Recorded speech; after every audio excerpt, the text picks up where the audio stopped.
하나님 말씀은 고린도전서 4장 14절에서 21절까지 말씀입니다.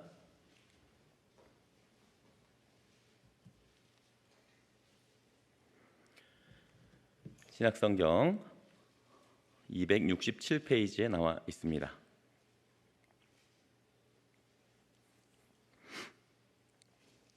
제가 하나님 말씀 봉독하도록 하겠습니다.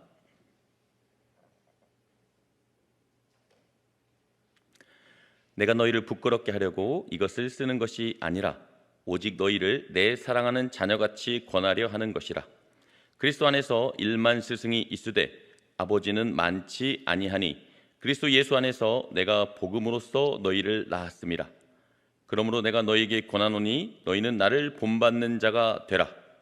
이로 말미암아 내가 주 안에서 내 사랑하고 신실한 아들 디모데를 너희에게 보내었으니 그가 너희로 하여금 그리스도 예수 안에서 나의 행사 곧 내가 각 교회에서 가르치는 것을 생각나게 하리라. 어떤 이들은 내가 너희에게 나아가지 아니할 것 같이 스스로 교만하여졌으나 주께서 허락하시면 내가 너희에게 속히 나아가서 교만한 자들의 말이 아니라 오직 그 능력을 알아보겠으니 하나님의 나라는 말에 있지 아니하고 오직 능력에 있음이라. 너희가 무엇을 원하느냐? 내가 매를 가지고 너희에게 나아가랴? 사랑과 온유한 마음으로 나아가랴. 아멘. 우리 옆에 있는 성도님들과 한번 인사 나누겠습니다. 잘 오셨습니다. 은혜 많이 받으세요. 인사하겠습니다.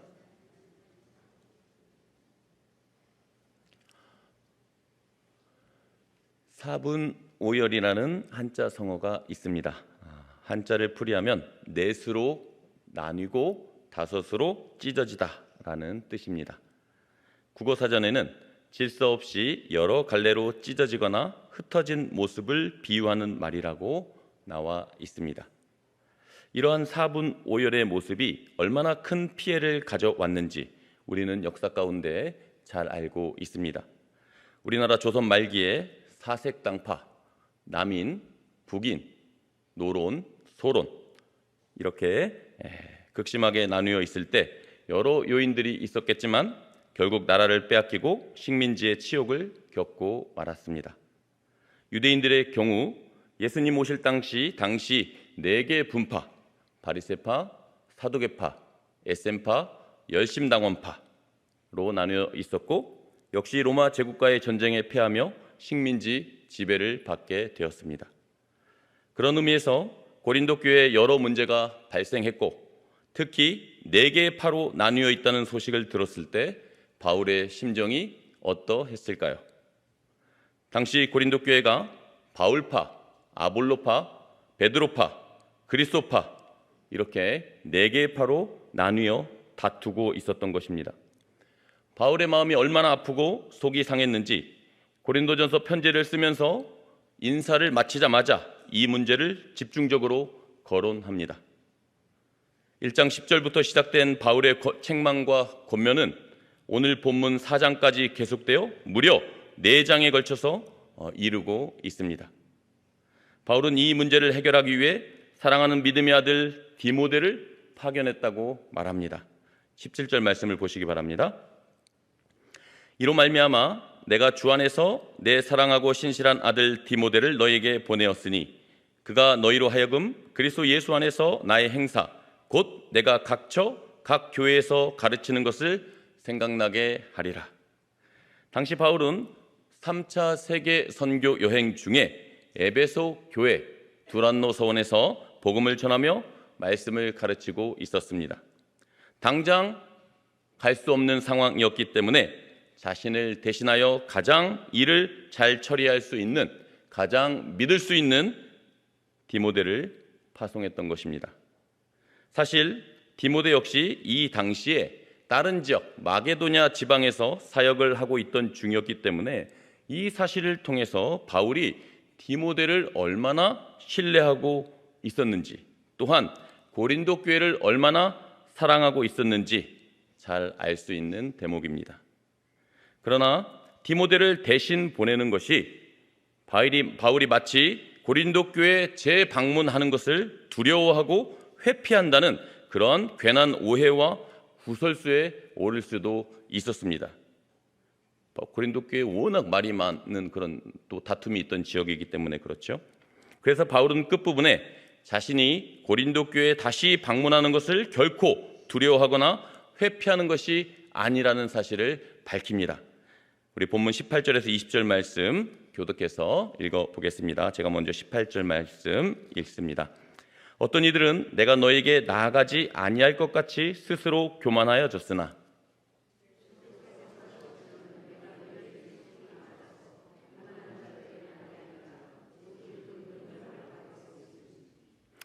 같이 읽죠. 하나님의 나라는 말에 있지 아니하고 오직 능력에 있음이라.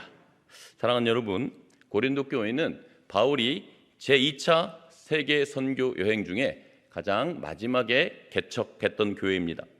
바울은 원래 에베소 지역, 로마 제국의 아시아주 수도로서 가장 큰 거대한 도시였던 에베소로 가려고 힘썼습니다.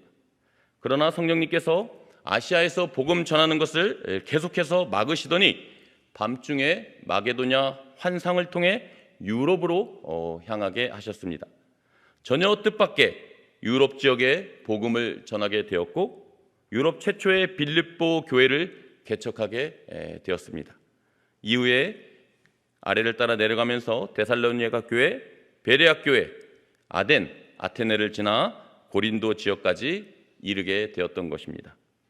고린도 지역은 그리스 최대의 항구 도시이자 아가야 지역 전체의 수도였기 때문에 정치, 경제, 상업, 무역의 중심지였고 모든 것이 부유한 곳이었습니다.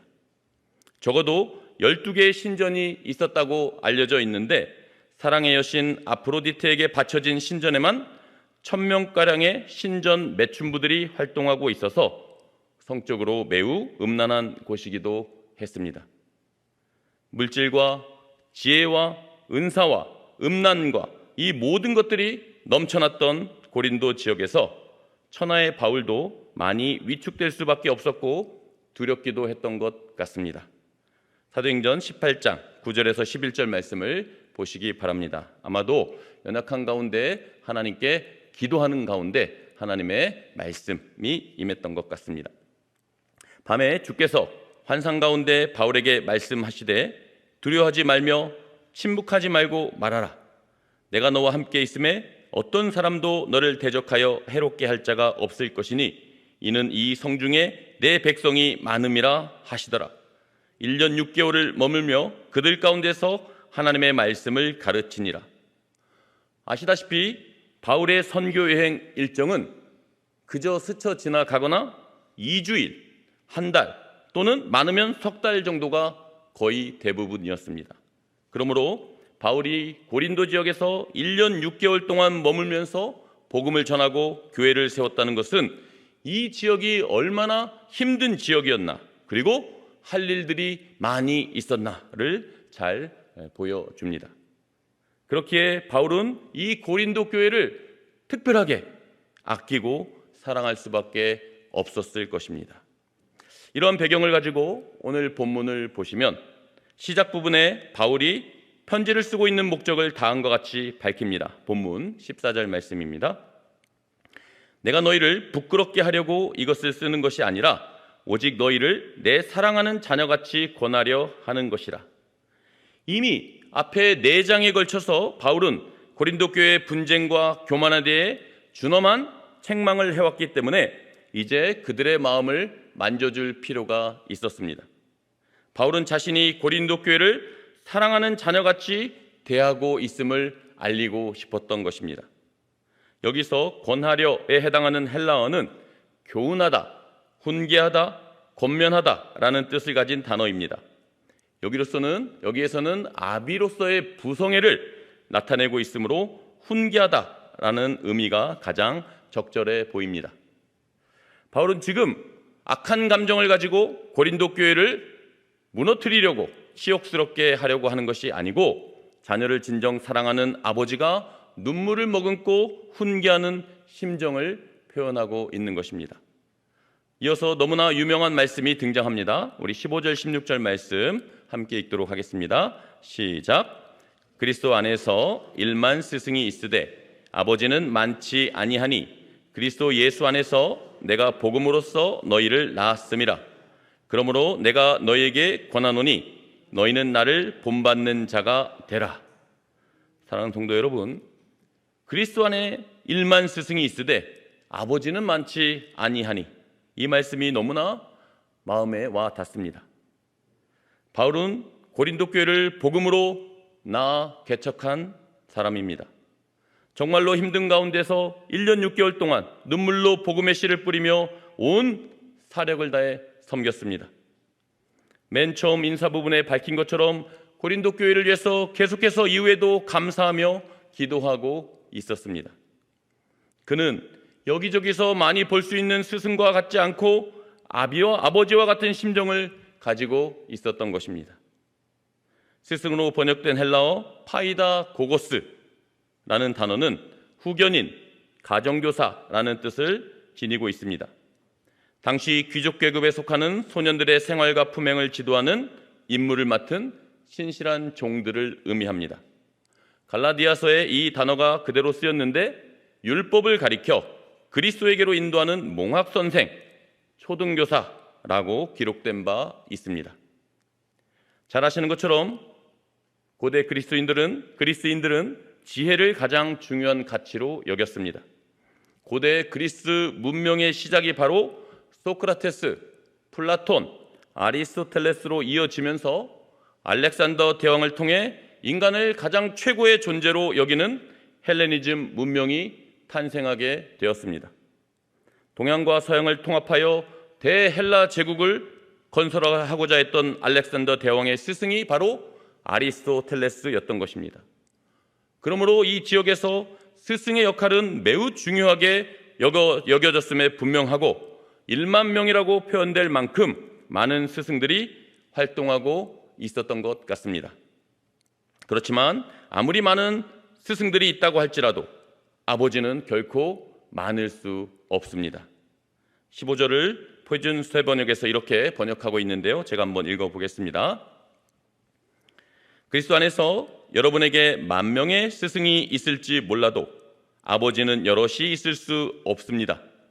나는 그리스도 예수 안에서 복음으로 여러분을 낳았습니다. 스승들이 많이 있을 수 있어도 진정한 사랑을 통해 낳으신 아버지는 오직 한 분뿐입니다. 비유를 한번 들어보겠습니다.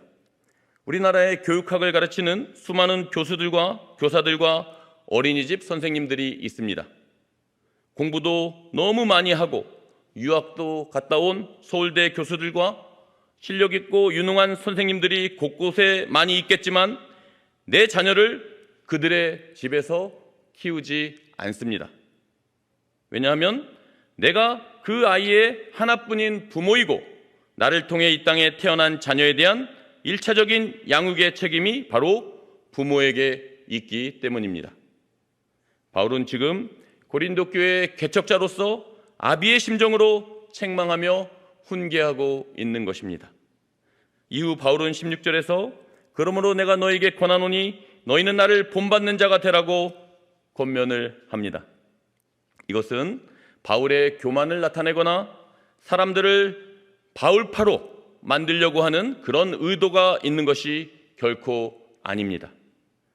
바울은 자신이 먼저 본이 되어 자식의 올바른 행동을 교육하는 유대인 부모로서의 자연스러운 자녀 양육의 방식을 말하고 있습니다.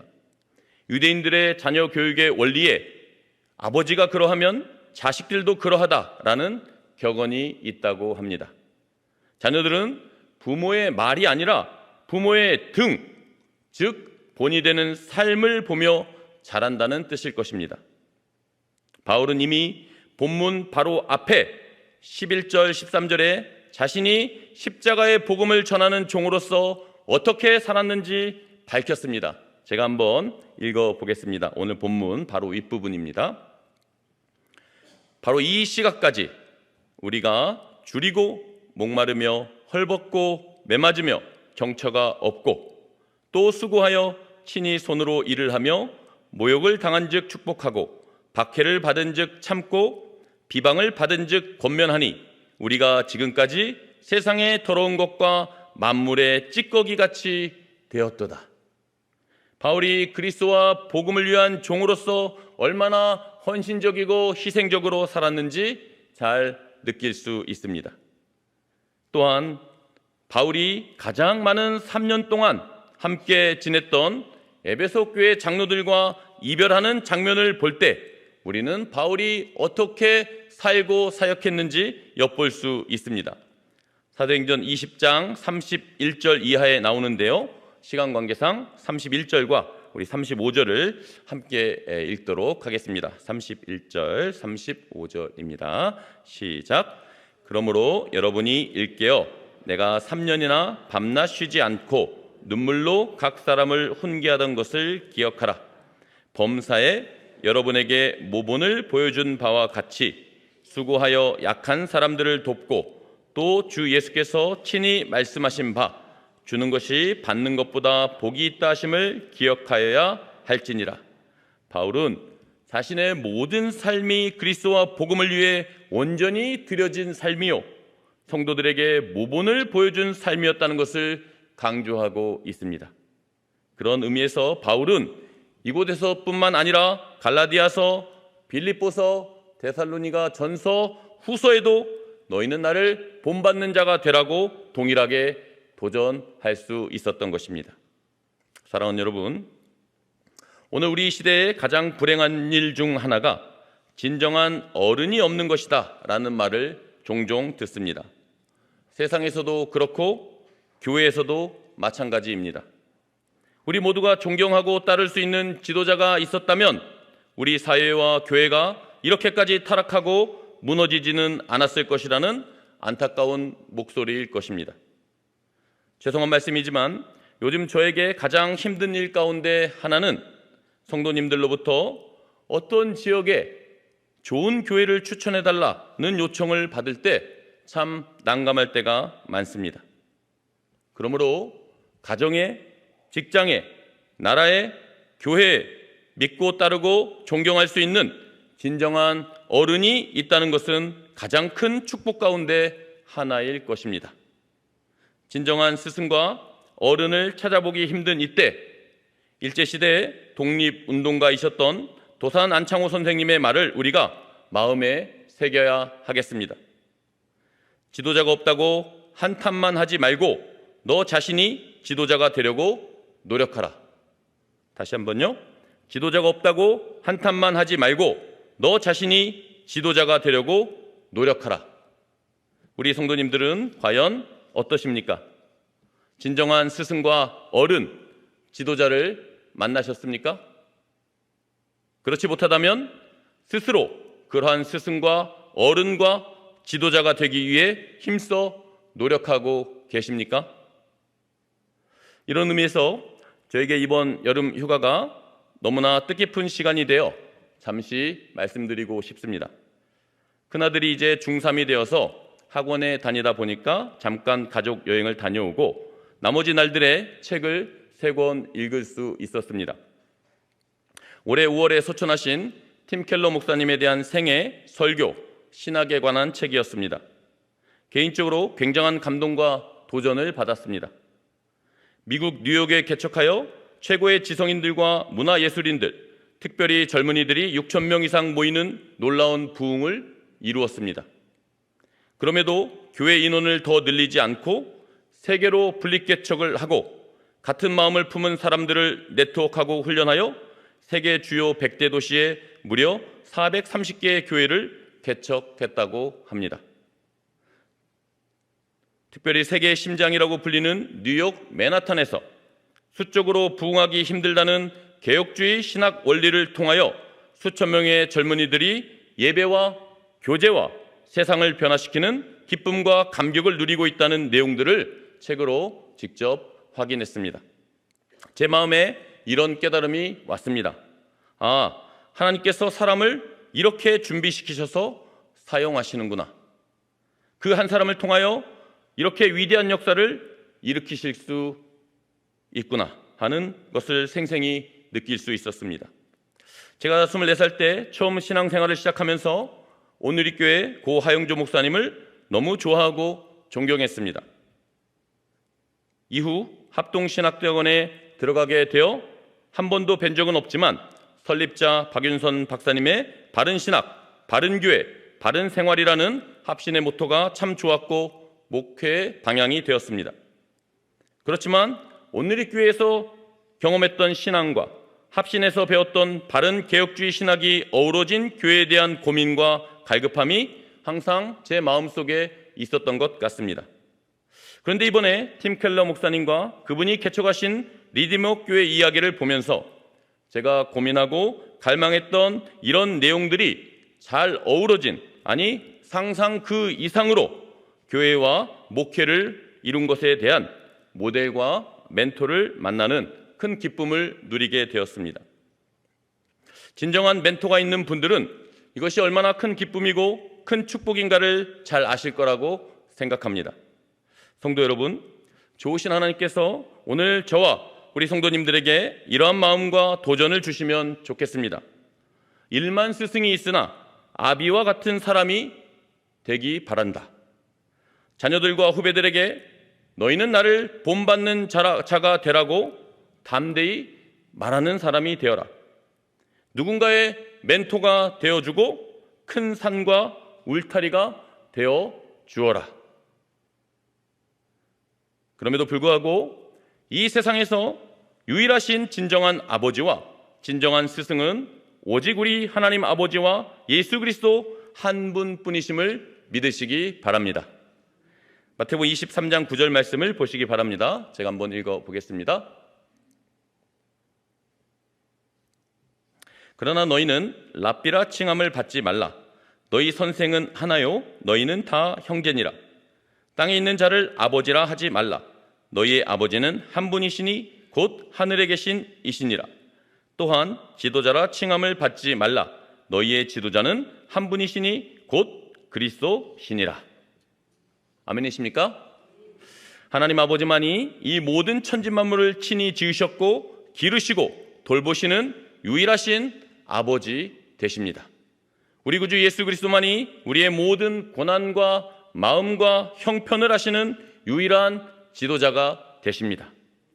또한 우리의 진정한 스승 되시는 분은 성령 하나님이십니다. 요한복음 14장 26절 말씀을 함께 읽도록 하겠습니다. 요한복음 14장 26절입니다. 시작. 보혜사 곧 아버지께서 내 이름으로 보내실 성령, 그가 너희에게 모든 것을 가르치고 내가 너희에게 말한 모든 것을 생각나게 하리라. 보혜사라고 하는 한문을 풀이하면 보호하시고 은혜를 주시고 가르쳐 주시는 분이라는 뜻입니다. 보혜사 성령님께서 우리의 보호자가 되시고 인도자가 되시고 진정한 스승이 되실 때, 그때 바로 내가 이 땅에서 그토록 갈망하는 진정한 평안과 형통과 승리가 함께할 줄 믿으시기 바랍니다. 이제 말씀을 맺고 정리하겠습니다. 어제 저희 교구 지역장 모임을 처음 가졌는데 권사님들께서 이구동성으로 하시는 나눔이 있었는데요. 이 시대가 어떻게 가는지 모르겠다. 아이들이 배워야 할 것들을 잘 못 배우는 것 같다. 학교의 선생님들의 교권이 땅에 떨어졌다고 한다. 어제 촉법 소년들이 학교 앞 횡단보도 차 다니는 도로에 드러누워 있다는 뉴스를 보았다는 내용들이었습니다. 마치 세상이 거꾸로 돌아가는 것 같이 어떻게 순식간에 이렇게까지 되었을까 깊이 고민하게 되는 시대입니다. 여러분, 혼돈과 절망의 시대, 사랑하는 우리 자녀들과 다음 세대를 과연 어떻게 키워야 할까요? 저는 오늘 본문에서 그 해답을 찾을 수 있다고 확신합니다. 그것은 바로 우리가 다시 하나님과 하나님의 말씀으로 돌아가는 것입니다. 하나님 아버지께서 우리를 너무나 사랑하시기 때문에 때로 우리가 곁길로 또 다른 길로 나아갈 때 우리를 의의 길, 바른 길로 인도하시기 위하여 사랑의 매를 통해 우리를 징계하신다는 말씀을 보시기 바랍니다. 히브리서 12장 6절에서 8절 우리 한번 같이 읽도록 하겠습니다. 시작. 주께서 그 사랑하시는 자를 징계하시고 그가 받아들이시는 아들마다 채찍질 하심이라 하였으니 너희가 참음은 징계를 받기 위함이라. 하나님이 아들과 같이 너희를 대우하시나니 어찌 아버지가 징계하지 않는 아들이 있으리요. 징계는 다 받는 것이거늘 너에게 없으면 사생자요 친아들이 아니니라.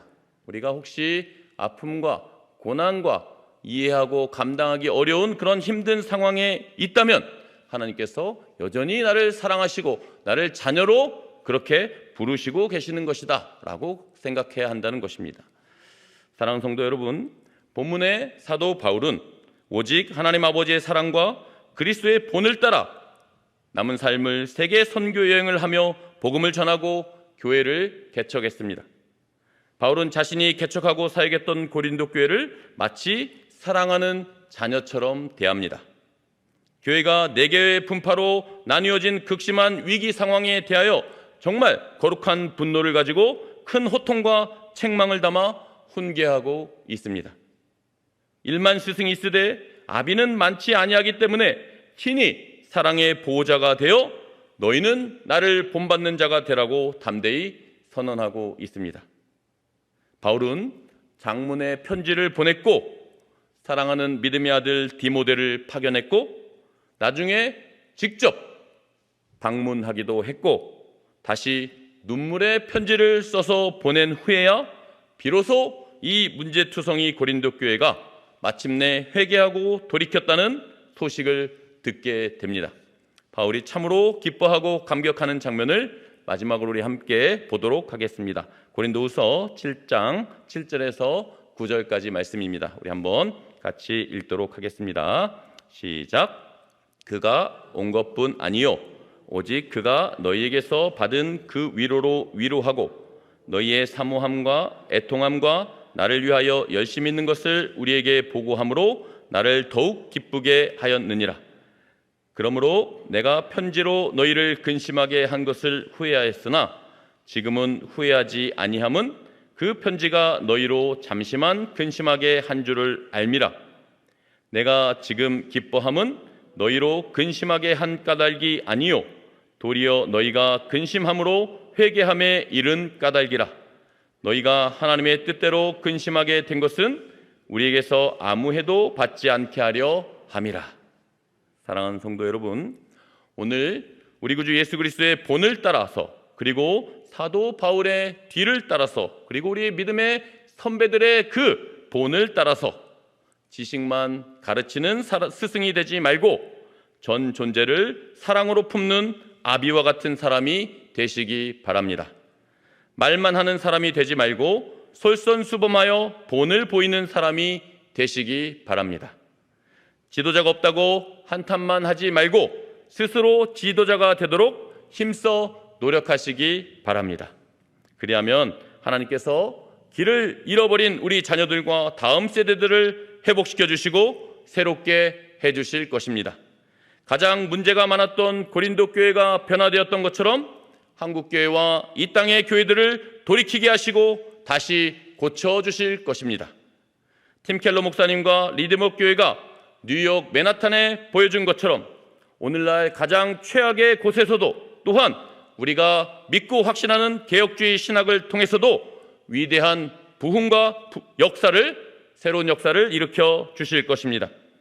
오늘 말씀을 통해 이 시대의 교회와 자녀들과 다음 세대를 향한 아비와 같은 자가 되라는 하나님의 음성을 들으시기 바랍니다.